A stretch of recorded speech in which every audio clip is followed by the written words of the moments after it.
कहते हैं कि कहीं बाहर जाने से पहले एक चम्मच दही खाना चाहिए, लेकिन यह लोग तो बिना कुछ खाए सफ़र की ओर चल पड़ते हैं। सुनो सुनो सभी लोग, जिसे भी हल्का होना है यहीं कर लो। मैं बैलगाड़ी यहीं रोक रहा हूँ। आगे रास्ता ऐसा है जहाँ साया भी पेशाब करने से डरता है। अच्छा किया चाचा, आपने बैलगाड़ी रोक दिया, हमको बहुत ज़ोर से लग गया था।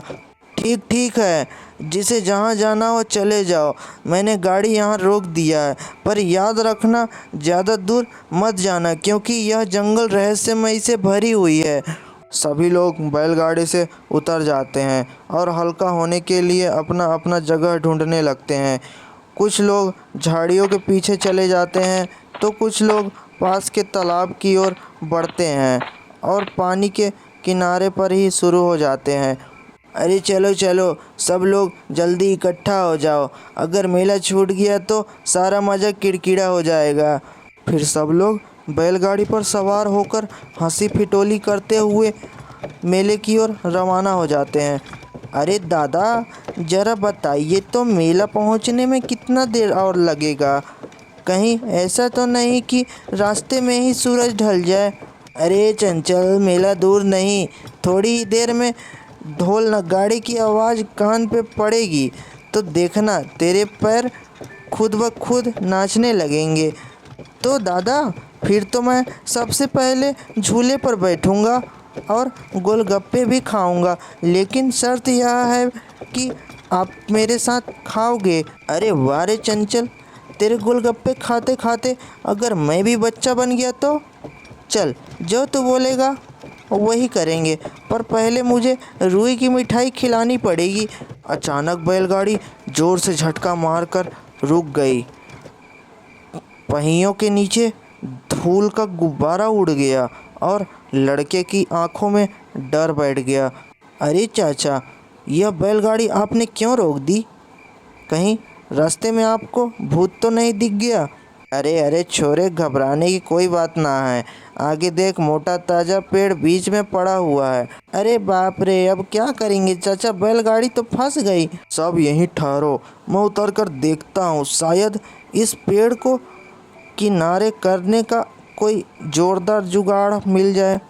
चाचा बैलगाड़ी से उतरकर पेड़ को किनारे करने लगे, पर उसको किनारे करने का कोई जुगाड़ नहीं सूझ रहा था, क्योंकि पेड़ इतना मोटा था कि हिलने का नाम ही नहीं ले रहा था। सुनो सुनो सभी लोग, यह रास्ता इस पेड़ के वजह से पूरी तरह से बंद हो गया है। आगे से गुजरना अब नामुमकिन सा हो गया है। अगर हम यहीं खड़े रहे तो अंधेरे में अंधेरा और गहरा हो जाएगा।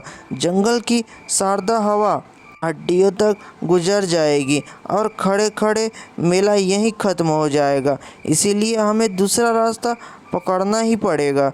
अरे चाचा, मेला जाने के लिए दूसरा रास्ता आप देखे हैं क्या? कहीं ऐसा ना हो कि रात भर हम भटकते रहें और मेला शुरू होकर ख़त्म भी हो जाए। नहीं, ऐसा नहीं होगा चंचल, तुम रुको, मैं किसी से पूछकर बताता हूँ, शायद कोई और रास्ता मिल जाए।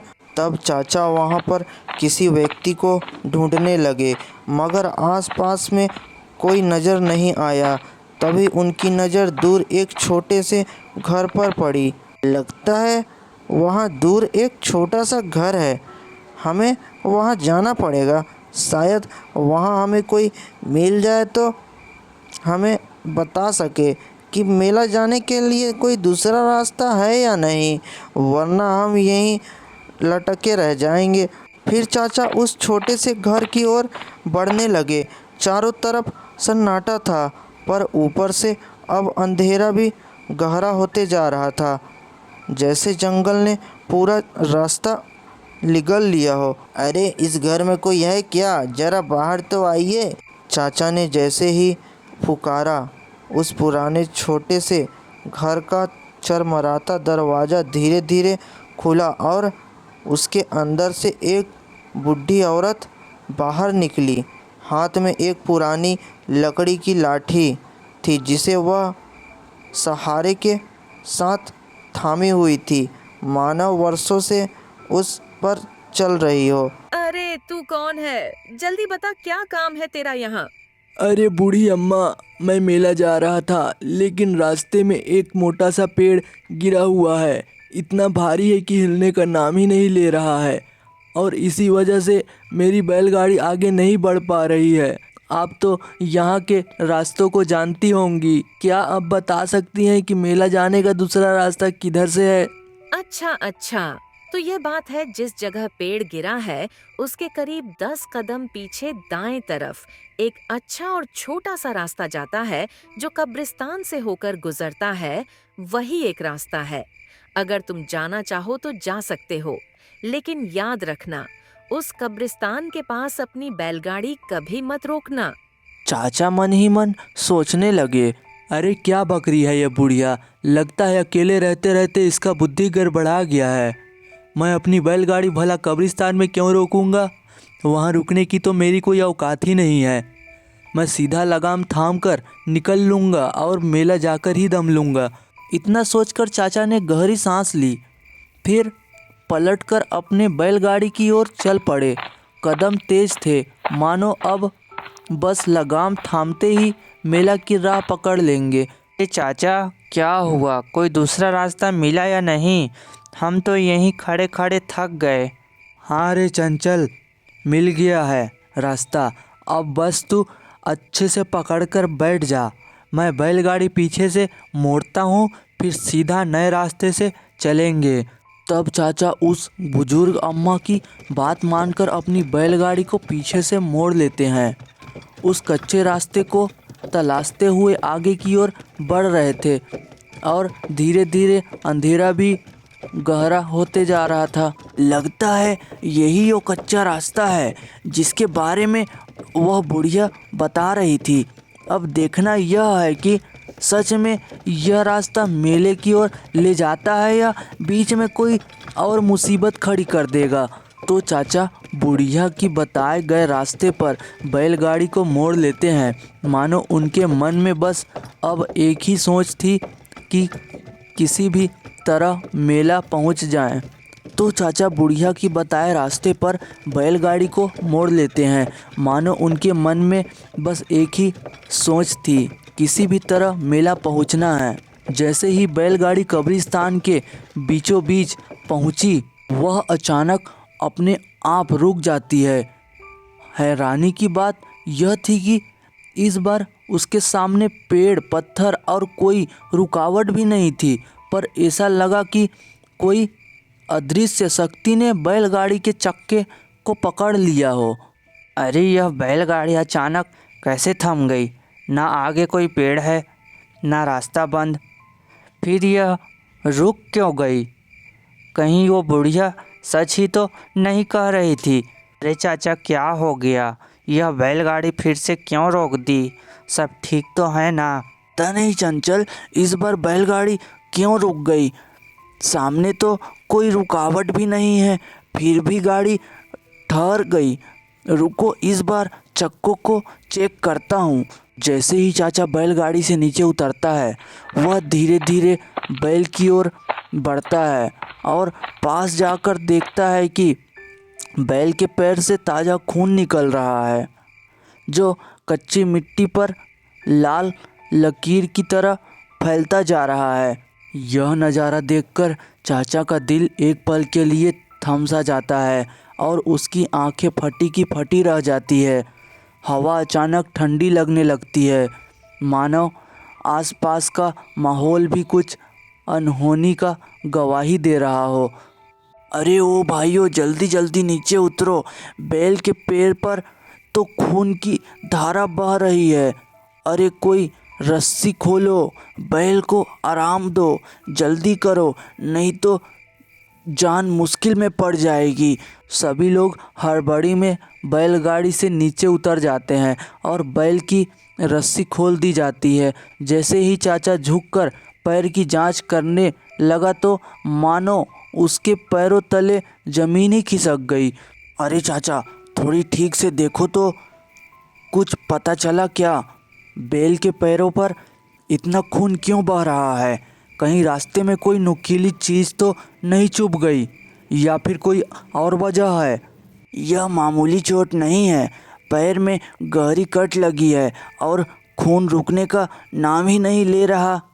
अगर देर हुई तो बेल के लिए खतरा हो सकता है। अरे चाचा, सामने देखिए, यह तो वह घर है ना जहां आप रास्ता पूछने गए थे, याद है?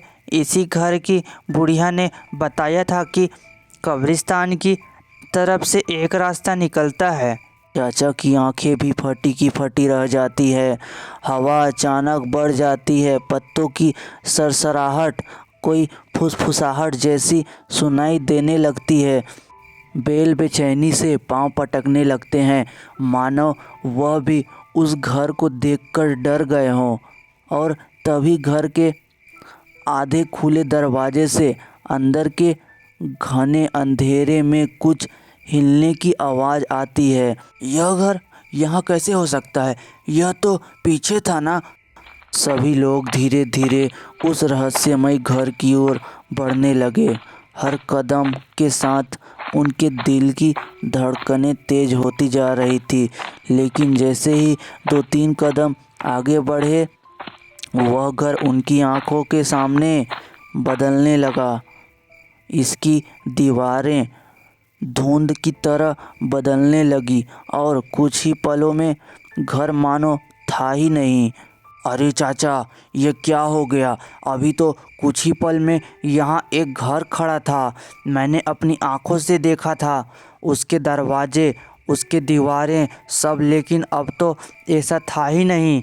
यह अचानक कैसे गायब हो सकता है? लगता है हम किसी छलावे में फंस गए हैं और इस छलावे से बाहर निकलना मुमकिन सा लग रहा है। जैसे ही चाचा बैलगाड़ी की ओर मुड़कर देखते हैं, उनकी नज़र एक भयानक चीज़ पर पड़ती है जिसके जैसा उन्होंने अपने जीवन में कभी नहीं देखा था। एक पल के साथ एक समय जैसा थम गया, उनका पूरा शरीर ठंडा पड़ गया था, सांस अटक गई और अगले ही क्षण वह ज़मीन पर ढेर होकर बेहोश हो गए। चाचा, आपको क्या हुआ? अचानक बेहोश क्यों हो गए? क्या हुआ आपको? अरे चंचल, जहाँ अभी कुछ ही पल पहले हमारी बैल जिंदा खड़ी थी, वह अब उसकी हड्डियाँ पड़ी है। सारा मांस खाकर हड्डियाँ धूल में पड़ा चमक रहा है, जैसे किसी अदृश्य ताकत ने पल भर में उनकी जान और शरीर निगल लिया हो। ऐसी कौन सी ताकत हो सकती है जो पल भर में बैल का नामो निशान मिटा दे? मानो किसी भूखे और अदृश्य शक्ति ने एक ही सांस में निगल लिया हो। और सबसे डरावनी बात, ये किसी जानवर का काम नहीं, ये काम किसी ऐसी चीज़ का है जो इंसान से भी चालाक और इंसान से भी निर्दयी है। अरे दादा, यह नज़ारा देखकर तो मेरा सांस ही अटक रहा है। ये कौन सी मनहूस जगह है जहाँ बैल को पल भर में निगल लिया जाता है? दादा, अब तो लग रहा है यहाँ से जिंदा लौटना मुश्किल होता जा रहा है। चाचा भी बेहोश हो गया, अब क्या होगा? सभी लोग आपस में धीमी आवाज़ में बातें कर रहे थे कि अचानक उनकी नज़र बैलगाड़ी के पीछे किसी अजीब चीज़ पर पड़ी। मानो वहाँ कुछ था जो अब तक उनकी नज़रों से छुपा हुआ था। हवा में एक ठंडी लहर दौड़ी और सबके आँख फटे के फटे रह गए।